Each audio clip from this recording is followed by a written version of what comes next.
पूरे प्रदेश के मतदाता उत्साह में हैं क्योंकि वो उस दिन का इंतज़ार कर रहे हैं कि उस दिन वो जाएंगे और अपने मत का उपयोग करेंगे। आप सबसे अनुरोध है कि अपने मत का उपयोग करें। लेकिन इस वक्त हम छायन गांव में हैं, उज्जैन दक्षिण का ये गांव है और इस वक्त कांग्रेस के एक युवा प्रत्याशी चेतन यादव जी हमारे साथ में हैं। पहली बार वो मैदान में हैं विधायक की दौड़ में, और जिस तरह का प्रतिसाद उन्हें मिल रहा है यहाँ पे हम देख सकते हैं। वो जिस गांव में जा रहे हैं वहाँ लोग उनके साथ में आइए, उनसे बातचीत करते हैं कि आखिर इसका कारण क्या है। चेतन जी, बहुत स्वागत करते हैं हम आपका। और सबसे महत्वपूर्ण सवाल तो यही कि जिस गांव में आप जा रहे हैं, पहली बार आप लड़ रहे हैं, आप कोई ऐसा राजनीतिक चेहरा भी नहीं है अभी तक, उसके बावजूद इतनी भीड़ जुट रही है, इसका कारण क्या मानते हैं आप? मैं उम्मीदों का चेहरा हूँ। मैं राजनीतिक चेहरा बिल्कुल नहीं बनना चाहता मेरे जीवन में। राजनीति एक सेवा का माध्यम है, समाज और लोगों के जीवन को उन्नत बनाने का एक साधन है। और रही बात यह है कि अभी गाँव के अंदर जो आप उत्साह देख रहे हैं, तो आपने कहा 17 नवंबर को मतदान होना है, तो ये मत का संग्रह हो चुका है। इसका दान 17 तारीख को हो जाएगा और कांग्रेस की सरकार बनेगी और कमलनाथ जी मुख्यमंत्री बनेंगे। 3 तारीख को आप इसका रिजल्ट देख पाएंगे। हमारा सवाल यही है कि अभी तक तो भाजपा का चूंकि यहाँ पर विधायक रहे हैं और वो चूंकि कद्दावर नेता हैं, मंत्री भी रहे हैं, बावजूद उसके आपके साथ भीड़ जुट रही है, उसका कारण क्या मानते हैं? ये मतलब भाजपा की कमजोरी कहेंगे या आपकी उपलब्धि कहेंगे, आपके चेहरे की उपलब्धि कहेंगे? आप ये मान के चलिए कि जिनको आप कह रहे हैं कद्दावर, तो पहले तो मेरा विरोध है कि उनका कद बहुत छोटा है। कद इसलिए छोटा है क्योंकि उज्जैन शहर के अंदर वो कोई व्यवस्था लागू नहीं करा पाए। यहाँ बेटियों के साथ बलात्कार होते हुए देखा है। महाकाल मंदिर के अंदर हमने भ्रष्टाचार होते हुए देखा है। महाकाल मंदिर के अंदर हमने शुल्क लागू होते हुए देखा है। निर्माण कार्यों में 50% की हम लोगों ने वो देखी है। अभी आप एक आश्चर्य करेंगे, यहाँ पास में करोन तालाब है, 6 किलोमीटर तक की उसकी नहरें आज भी हैं और अंग्रेजों के ज़माने में बनी हैं। माननीय हमारे जितने जिनको आप कद्दावर बताएं, उनके कद का थोड़ा बहुत नमूना ये बताएं कि उन्होंने कहीं जलाशय की व्यवस्था कर दी हो। 250 कॉलोनी आज की तारीख में पेयजल की समस्या से ग्रसित है। यहाँ पर गांव के अंदर कोई पाए, नल जल योजना में टंकी है तो नल नहीं है, नल है तो टंकी नहीं है, और ये दोनों चीज़ है तो व्यवस्था ही नहीं पानी की। तो कुल जमा ये है कि कहीं की ईंट और कहीं का रोड़ा, और भानुमति ने किस्सा जोड़ा।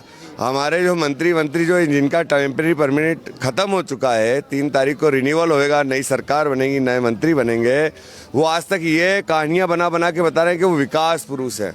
तो उनका विकास पूरी शहर को पता है। दारू में विकास, भूमाफिया में विकास, अस्पताल में विकास, दवाइयों के मामले में विकास, और नाना प्रकार के जान कितने विकास हैं। पर ये जनता आपके बीच में है, आप देखिए इनका विकास नहीं है। आज भी कई सारे जगह पे ऐसे हैं कि स्टॉप डैम कांग्रेस के लोगों ने बनाए हुए हैं। 20-20 साल पहले बने हुए स्टॉप डैम पे लोग आना जाना कर रहे हैं। रपट जिसको बोलते हैं, छोटी वाली पुलिया है, वो कांग्रेस के लोगों ने बनाई। सीमेंट कंक्रीट की सड़कें कांग्रेस के लोगों ने बनाई है। तो कुल जमा ये है कि जिनको आप कद्दावर कह रहे हैं, अगर आज वो कद्दावर होते तो ये जन संग्रह मेरे साथ नहीं होता। ये जो हम संघर्ष पथ पे आंदोलित हुए हैं लोकतंत्र की सत्ता को स्वस्थ करने के लिए, ये लोकतंत्र के अंदर अपने अधिकारों को इकट्ठा करने के लिए, तो इतना मत आपको सड़क पर घूमता हुआ नहीं मिलता अगर उन लोगों ने कहीं भी अपना कद बढ़ाया होता जनसेवा के क्षेत्र में। चेतन यादव जी, आप कह रहे हैं कि आप उम्मीद का चेहरा हैं, उम्मीदों का चेहरा है, तो क्या उम्मीद करें? उज्जैन दक्षिण के लोग जो हैं वो आपसे क्या उम्मीद करें? आप क्या करने वाले हैं? क्या योजना है आपके पास? उज्जैन के लोगों की सबसे बड़ी मुझसे उम्मीद है कि मैं जो इसके पहले विधायक मंत्री रहे, उनके जैसा किसी को डराऊंगा धमकाऊंगा नहीं। वो बाइट लेते लेते किसी से भी कुछ भी कह देते हैं। पता नहीं उनको किस बात का चक्कर फंसा हुआ है, क्या लफड़ा है, कुछ समझ में नहीं आता। हम लोगों को तो सब गोलमाल है भाई, सब गोलमाल है जैसा कुछ नज़र आता है। तो मैं जो उम्मीदों का चेहरा बना हुआ हूँ वो इसलिए बना हुआ है कि जो आधारभूत संरचना यहाँ की खराब पड़ी हुई हैं, ये नौजवान साथी देखते हैं कि मैं उसको ठीक करूँगा।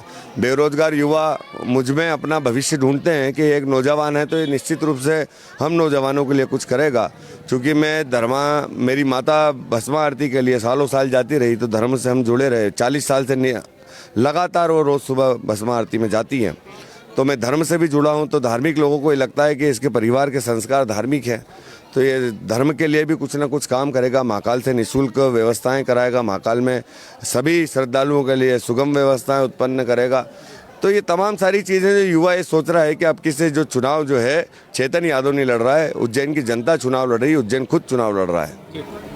सीधे सतना मध्य प्रदेश के दर्शक जो है वो आपको देख रहे हैं इस वक्त, आप जबकि चुनाव बहुत नज़दीक हैं, क्या कहना चाहेंगे आम जनता सीधे मुखातिब होकर? मैं आम जनता से सिर्फ एक बात कहना चाहता हूं कि लोकतंत्र में सबसे महत्वपूर्ण अगर कुछ आप लोगों को दिया गया है तो मत दिया गया है।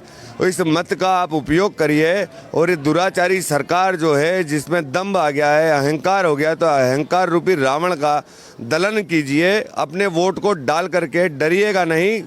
कांग्रेस की सरकार बनने वाली है। जो भी वहाँ के अभी वर्तमान बीजेपी के लोग हैं उनसे डरिए नहीं। वो मंत्रियों को, पंचायत मंत्री को डरा रहे हैं, सेक्रेटरीज को डरा रहे हैं, लाइनमैन को डरा रहे हैं, हर आंगनवाड़ी की कार्यकर्ता बहनों को डरा रहे हैं कि आप उनके पक्ष में काम करें। आप डरिएगा नहीं, वोट करिएगा इनके खिलाफ। और मेरा तो नारा है, नोट के खिलाफ वोट करेगा मध्य प्रदेश इस बार। अंतिम सवाल ये है कि आप जैसा कह रहे हैं कि सरकार बन जाएगी और आप भी आशान्वित हैं अपनी जीत को लेकर, क्या ये उम्मीद करें कि कांग्रेस अगर यदि आ जाती है तो भ्रष्टाचार खत्म हो जाएगा, डर खत्म हो जाएगा, भाई भतीजावाद खत्म हो जाएगा? निश्चित रूप से कांग्रेस का इतिहास रहा है, संस्कारवादी कांग्रेस पार्टी रही है। किसी भी प्रकार के ऐसे आचरण की आप उसमें कहीं भी देखेंगे नहीं कि वो उनके आचरण में ये भ्रष्टाचार ये सब लिप्त है।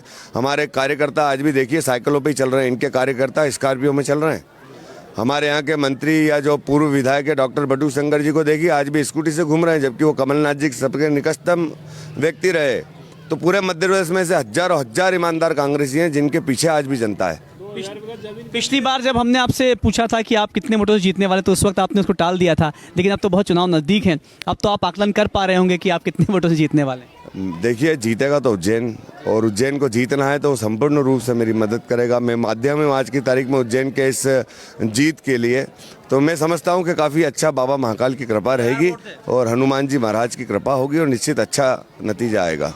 चलिए, बहुत सारा धन्यवाद से बातचीत। Thank you very much. जय श्री महाकाल। तो चेतन जी से बातचीत हुई और वो आशान्वित हैं कांग्रेस की सरकार को लेकर, अपनी जीत को लेकर, और इस बात का विश्वास भी वो दिला रहे हैं कि यदि कांग्रेस आ जाती है तो डर खत्म होगा, भ्रष्टाचार खत्म होगा और जो भाई भतीजावाद है वो खत्म होगा। बहरहाल क्या वाकई ये बात जो कह रहे हैं ये आत्मविश्वास के साथ कह रहे हैं, हौसले के साथ कह रहे हैं, और वाकई क्या ये सच होगी, इस बात के लिए हमें इंतजार करना पड़ेगा तब तक जब तक परिणाम नहीं आ जाते हैं। आप देखते रहिए साधना न्यूज़ मध्य प्रदेश।